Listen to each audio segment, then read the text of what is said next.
তো নবম দশম শ্রেণীর শিক্ষার্থীরা আজকে আমরা অনুশীলনী 4.1 সূচকের অঙ্কগুলো আমরা সমাধান করব। তো অনুশীলনী হচ্ছে অনুশীলনী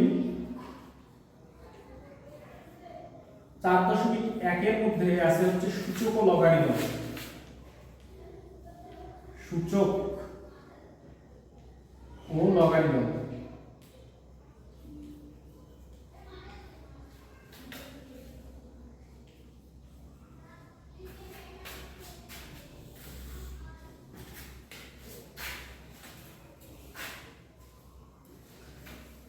তো আমরা প্রথম 1 থেকে 2 এই দুটো আমরা অঙ্ক করব। তো 1 নম্বর অঙ্কের মধ্যে আছে 7 to the power 3 into 7 to the power minus 3 divided 3 into 3 minus 3 to the power minus 4। তো এটাকে আমরা লিখতে পারি এইভাবে, দেখো উপরে কিন্তু আমাদের এই বেসের সাথে এই বেস গুণ আছে, এই বেসের সাথে এই বেস গুণ আছে। তাহলে আমাদের যদি একটা বেসের সাথে যদি আরেকটা বেস যদি গুণ আকারে থাকে তাহলে আমাদের উপরের পাওয়ারগুলো কি হবে? উপরের পাওয়ারগুলো যোগ হবে। তাহলে আমরা কি করব? আমাদের বেস কিন্তু আমাদের সেম থাকবে, দুইটা বেসের মধ্যে যে কোনো একটা বেস কমন নিলাম আর উপরে আমাদের পাওয়ারগুলো আমরা যোগ করে দেব। তাহলে 3 প্লাস হচ্ছে -3। তো আবার ডিভাইড দিলাম, নিচে দেখো একটা বেসের সাথে আরেকটা বেস গুণ আকারে আছে। তাহলে আমরা সূত্রের মধ্যে পড়ছি যে একটা বেসের সাথে যদি আরেকটা বেস যদি গুণ আকারে থাকে তাহলে তাদের উপরে যে পাওয়ারগুলো থাকে সেগুলো যোগ হয়।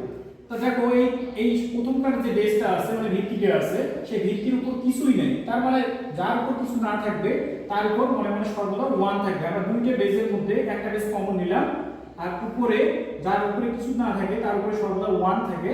আর গুণ যেহেতু আছে, গুণ থাকলে আমাদের পাওয়ারগুলো যোগ হয়। এই জায়গায় যোগ দিব আর এদিকে আছে হচ্ছে উপরে -4।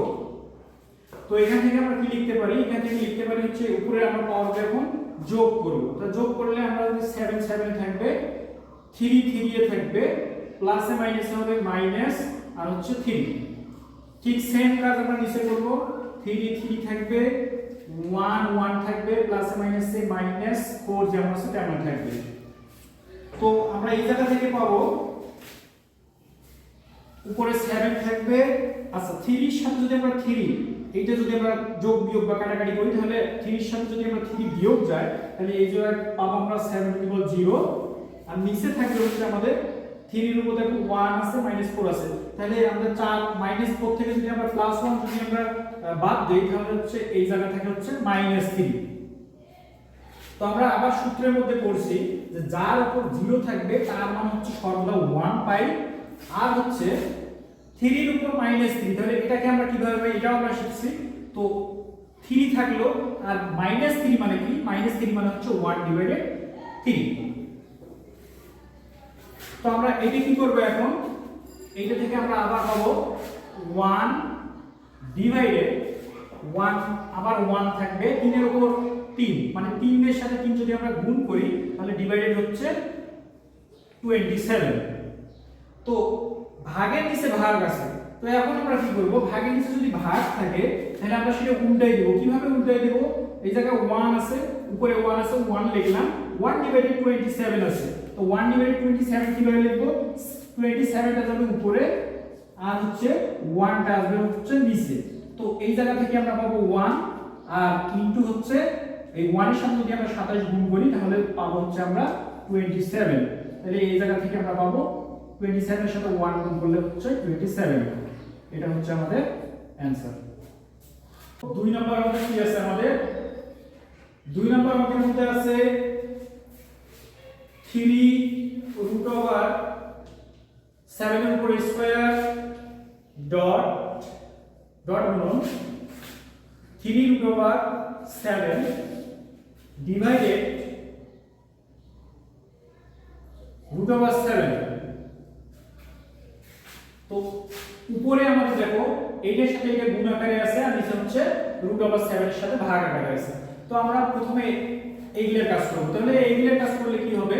3√7 মানে কি? 3√7 মানে জানি আমরা 3√7 মানে আমরা জানি 1/3। আর হচ্ছে এই জায়গায় ডট গুণন আছে, আমরা ডট গুণন দিব আর 3 রুট ওভার তার উপর মাঝে আছে হচ্ছে 7, তো 7 এর উপর আমরা লিখব হচ্ছে 1/3। এই 3 রুট ওভারটাকে আমরা 1/3 লিখতে পারি, তো এটা ওই রকমই থাকলো। আর হচ্ছে আমাদের রুট ওভার 7, তো এটাকে আমরা লিখতে পারি, আর রুট ওভারের মান হচ্ছে আমাদের হাফ, তো এটা আমরা 7 এর উপরে দিয়ে দিলাম পাওয়ার হিসেবে। তো এটা থাকলো। তো এবার আমরা কি পারি, মানে পেতে পারি এই জায়গা থেকে। দেখো আমরা দুইটারে যেহেতু আমাদের একই বেস, তো বেস তো সমান থাকলো, সেম থাকলো। এই 2 এর সাথে আমরা 1 গুণ করব, তাই 2 এর সাথে 1 গুণ করলে হচ্ছে 2, আর হচ্ছে আমাদের 3 এ থাকলো। আর এই জায়গায় যেমন আছে তেমন থাকবে, বলতে আমাদের দুইটা যেহেতু আমাদের ভিত্তি একই আছে, সেজন্য আমরা একটা ভিত্তি নিলাম। আর হচ্ছে আমাদের পাওয়ারগুলো আমাদের কি হয়, একটার সাথে আরেকটা গুণ থাকলে আমাদের পাওয়ারগুলো কি হয়, যোগ হয়। তাহলে আমরা যোগ করে নিব, তাহলে 2 1 কে 2, আর এই জায়গায় পাইলাম হচ্ছে ডিভাইডেড 3, আর হচ্ছে এই জায়গায় আমরা যেহেতু 7 এর উপর 1/3 আছে, তো এটা আমরা ডাইরেক্ট এই জায়গায় প্লাস করে দিলাম, আর নিচে যেমন আছে তেমনই রেখে দিলাম। তো এখন দেখো উপরের বেজও যেমন নিচের বেজও তেমন, মানে সেম আছে, বেজটা আমাদের সেম আছে। তো এখন ভাগ আকারে আছে, তাহলে ভাগ থাকলে আমাদের কি হয়, পাওয়ারগুলো আমাদের ভাগ থাকলে বিয়োগ হয়। তার যেহেতু আমাদের বেসটা আমাদের সেম আছে, তো বেস যেমন আছে তেমনই থাকলো। উপরের আমাদের যে পাওয়ারগুলো আছে, সেই পাওয়ারগুলোর সাথে নিচের পাওয়ারটা আমরা বিয়োগ দিয়ে দিব। তাহলে উপরের পাওয়ার আছে হচ্ছে 2/3 প্লাস হচ্ছে 1/3, আর যেহেতু আমাদের ভাগ থাকলে কি হয়, পাওয়ারগুলো বিয়োগ হয়, তো ওই নিচের পাওয়ারটা আমরা বিয়োগ করে দিলাম, বিয়োগ।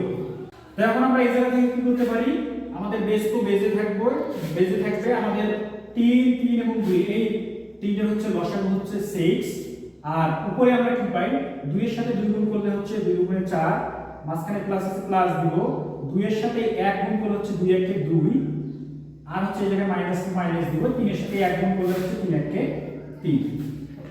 তো আমরা এখন আবার 7 এ থাকলো, উপরে দেখো প্লাস মাইনাস করি, তাহলে প্লাস মাইনাস করলে কি হবে, +4 আর +2 +6, আর সেখান থেকে +6 থেকে যদি আমরা -3 যদি আমরা বিয়োগ করি, তাহলে এই জায়গায় পাবো হচ্ছে 3, আর ডিভাইডেড হচ্ছে এই জায়গা থেকে পাওয়া যায় নিচে আছে হচ্ছে 6। তো এই জায়গা থেকে আমরা লিখতে পারি 7, আর 3/6 যেহেতু আছে, এই জায়গা থেকে আমরা পাবো হচ্ছে 1/2, মানে এগুলো অর্ধেক করলে পাবো হচ্ছে 1/2, আর 1/2 কে আমরা লিখতে পারি √7। এই আমাদের 1/2টা আমাদের √, হিসেবে কাজ করবে। তো এটা হচ্ছে আমাদের 2 নম্বরের অ্যানসার।